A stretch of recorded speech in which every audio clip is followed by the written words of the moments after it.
I have this fond memory of my mother showing me how to fold something out of a strip of paper. She was doing it very, very carefully and being very precise with each fold.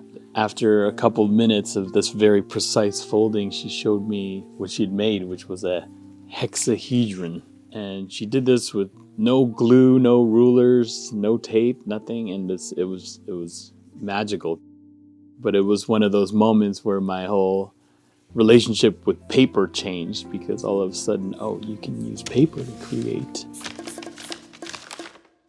One of my favorite highlights was the origami battle. Moi, j'ai bien aimé la petite bataille d'origami. J'ai adoré cette séquence. What we wanted to do when we approached the project is to treat the world of Space Cadet for the film in the way that we would build an environment for a show, a live show, or a stop-motion project. The things that I've built in the past are created out of paper or cardboard or wood, things in small miniature maquettes that are made by hand, that we feel the materials and we feel the textures. I really love tactile things. I love handmade things. So we looked at different textures and things that would resemble stuff that you could make or build. So we're looking at a lot of paper, looking at wood, looking at things that had some flaws to it, that weren't perfect or smooth, or that didn't emulate exactly what you would see in real life. We used a lot of different paper references that we then gave to the CG studio to help them build their texture library for the CG artists to use. We wanted to use that soft, tactile feeling, like these sets could have been made by hand. That gives a soft, almost emotional feel to the film.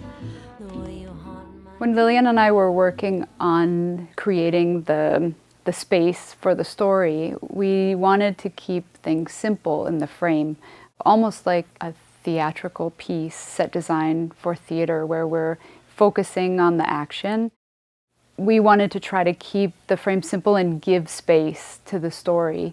I think the simplicity helps just draw your focus into Robot and Celeste and the relationships that are being established in the movie. For the design of the apartment where Robot and Celeste live, this was a very important set for us to design right away, early on in the process, because so many scenes happen here. I built the apartment in a really quick sketch model, and then we could figure out how to shoot and start taking pictures from angles that we thought would work for some of the scenes, and then build information for the CG modelers to start to build out this space in a 3D environment.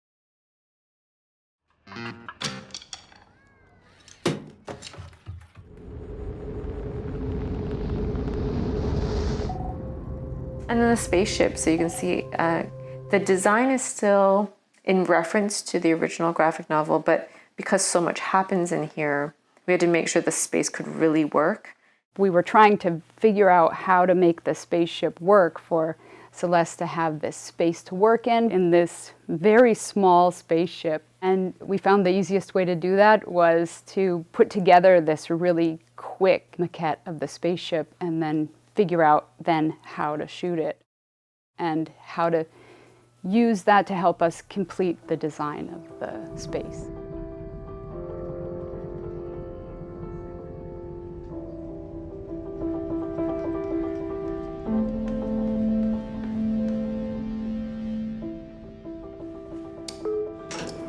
We started with a script that was written by Mylène Cholet, which was really beautiful. I would read and come up with little tiny thumbnails of little moments that I thought would happen in the film visually. Eric loves to do everything in person, and I love being at his studio. I spent 2 weeks with him and with Corinne. He handed me all these storyboard templates, like paper ones, and I was like, yeah, let's draw. Let's just get drawing. And so we would draw, we would talk about the different scene that we were reading, and I would just start creating these very loose and rough story thumbnails that would work for that particular scene. It became very clear after a while that we needed more help because there were just so many scenes in a feature film. We brought in John Ing, who was really good at action and this very organic storyboarding process. A lot of action, a lot of fighting. He was so good at visualizing these things in his animatics.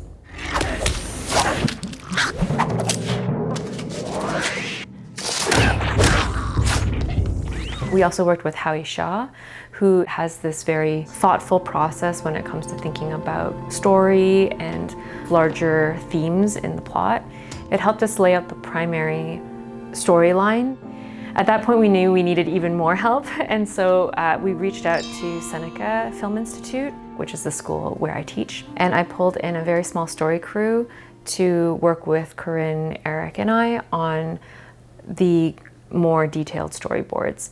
The great thing about them is that because they have students that work both in 3D and in 2D, we were able to pull in the 3D models that were already being designed by the production team, and then Corinne and I could move the camera around, figure out where we wanted to place the shots, and then bring those to the 2D artist students who would then draw out the pose keys and what we were looking for in terms of the acting.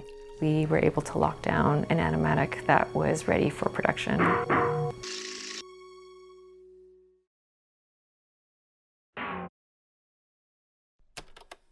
How important was crafting the motion that was coming from Eric's, the director's, puppet work.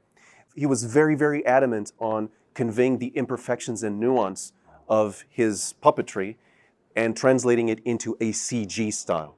Something that has that stop motion-y feel with imperfections and nuance and that sort of grounded style in the whole final feel of the movie. Robot sits Celeste down at the dining room table. Celeste's face lights up. She's intrigued. Robot and Celeste get to work as Robot patiently teaches the young girl how to make origami stars. She's instantly enthralled. An origami star seen through Celeste's telescope. Pan out to discover that Celeste and Robot are in the living room under a ceiling covered in origami stars. We use paper a lot when we're making maquettes because it works so well in the translation of a scale of a real material. We also get that wonderful magical feeling of a maquette or toy theater where people could feel like they could craft this world or that it could be something that they hold in their hand.